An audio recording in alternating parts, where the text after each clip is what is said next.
देहरादून के निकाय चुनाव के लिए बीजेपी का प्लान, मंत्रियों को सौंपी जाएगी नगर निगम की जिम्मेदारी। बड़ी खबर आपको बता दें, निकाय चुनाव के लिए बीजेपी का प्लान और मंत्रियों को सौंपी जाएगी नगर निगम की जिम्मेदारी। बूथ कमेटियों को मजबूत करने का चलेगा अभियान और प्रदेश स्तरीय नेताओं को जिम्मेदारी सौंपी जाएगी। नगर पालिकाओं और पंचायतों की जिम्मेदारी उन्हें सौंपी जाएगी। तो निकाय चुनाव को लेकर बीजेपी की प्लानिंग, बूथ कमेटियों को मजबूत करने के लिए अभियान की शुरुआत की जाएगी।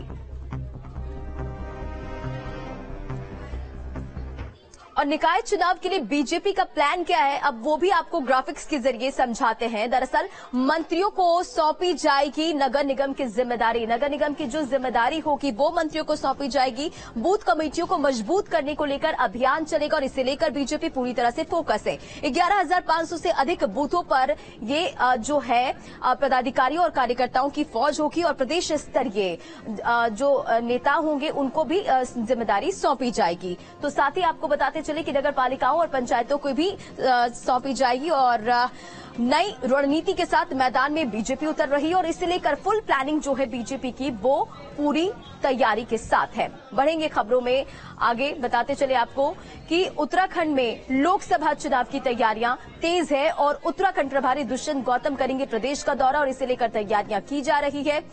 उत्तराखंड में भी लोकसभा चुनाव की तैयारियां तेज होती हुई नजर आ रही है और उत्तराखंड प्रभारी दुष्यंत गौतम करेंगे प्रदेश का दौरा।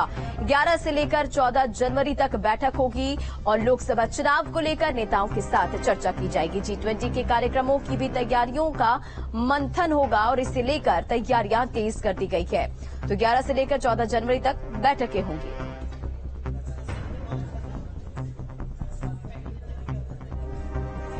और 11 से लेकर 14 जनवरी तक बैठकें होंगी। लोकसभा चुनाव को लेकर बीजेपी पूरी तरह से कमर कसती भी नजर आ रही है और नेताओं के साथ ये चर्चा और मंथन का दौर जारी रहने वाला है। आपको बताते चले कि G20 के कार्यक्रमों को लेकर तैयारियां और मंथन होगी। चलिए 2024 के लिए बीजेपी का पहाड़ प्लान क्या है, अब वो समझ लीजिए। लोकसभा चुनाव के लिए बीजेपी एक बड़ी बैठक करने वाली है और इसे लेकर बीजेपी तैयार है। उत्तराखंड प्रभारी दुष्यंत गौतम प्रदेश का दौरा करेंगे और इस दौरे को लेकर तैयारियां तेज है। तो 11 से लेकर 14 जनवरी तक कई स्तर पर बैठक होगा और इस बैठक में कई अहम मुद्दों पर चर्चा की जाएगी। तो आपको ये भी बताते चले कि लोकसभा चुनाव को लेकर नेताओं के साथ चर्चा की जाएगी। लोकसभा चुनाव को लेकर बीजेपी प्लानिंग कर रही है और इसे लेकर बैठक होगी। सांगठनिक नेटवर्क को जमीनी स्तर पर किस तरह से मजबूत किया जाए इसकी कोशिश की जाएगी। साथ ही आपको ये भी बताते चले कि 2024 को लेकर जो बीजेपी है वो पूरी तरह से बैठक करने वाली और कार्यक्रमों को लेकर मंथन भी किया जाएगा।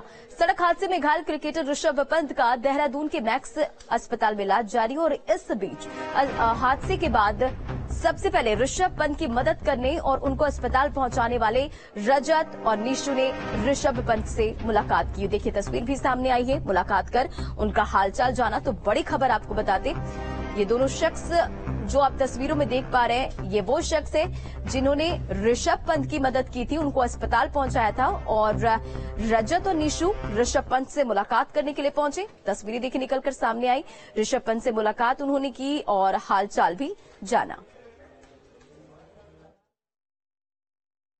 सबसे पहले मैंने देखा था उनको कि कार एक्सीडेंट में उनकी हालत ज़्यादा गंभीर थी। मतलब जो भी हेल्प की हमने की, जो सुशीलियर बस कंडक्टर ड्राइवर हैं उन्होंने 108 और पुलिस को कॉल जरूर की थी, लेकिन मदद करने वाले हम ही हैं। इंसानियत के नाम थे हमने जो भी हम पे कम्बल दुपट्टा जो भी हम पे था वो हमने डाला था ताकि उनकी जान बच सके। उसके बाद एम्बुलेंस आई, एम्बुलेंस में बिठाकर हम रूड़ी के नज़दीकी हॉस्पिटल सक्षम हॉस्पिटल में लेके गए, जिसमें हमने वहां जाकर उन्हें भर्ती कराया और एम्बुलेंस में जाते टाइम उन्होंने बोला कि अधिक दर्द हो रहा है, तो एम्बुलेंस वाले भैया से बोलकर एक पेन किलर इंजेक्शन भी दिलवाया ताकि, और बाद में सर पर दुपट्टा बांधा जो अधिक ब्लीडिंग ना हो। हमें नहीं पता था कि मैं ऋषभ पंत जी है, इसलिए मैं थोड़ा गूगल पे सर्च कर रहा था तो उन्होंने अपने आप ही थोड़ी मुझे इस हादसे से हड़बड़ा गया था, मैं घबरा गया था, तो उन्होंने खुद ही अपनी नाम की थोड़ी स्पेलिंग मुझे बताई ताकि मैं और अच्छी तरीके से जान सकूं और उनके इलाज करवा सकूं। सर सामान तो नकदी में हमें 4,000 रुपये मिले थे, जो बाकी सामान था सब जल गया था। और इलाज के दौरान जो उनके गले में चैन हाथ के ब्रेसलेट था वो डॉक्टर ने उतार लिए थे और पुलिस को दे दिए थे।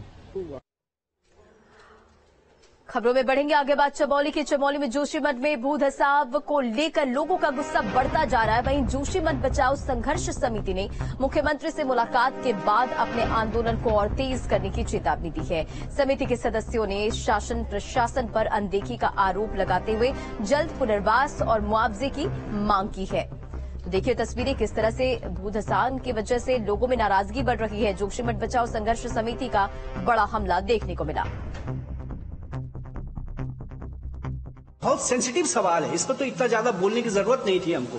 मतलब इस राज्य में, इतने छोटे राज्य में अगर आपकी सुनवाई नहीं है, और जोशीमठ जैसे नगर की, मैं कह रहा हूं कि जोशीमठ में साल भर लाखों पर्यटक आते हैं। अभी वहां पर्यटकों का मेला लगा हुआ है औली में।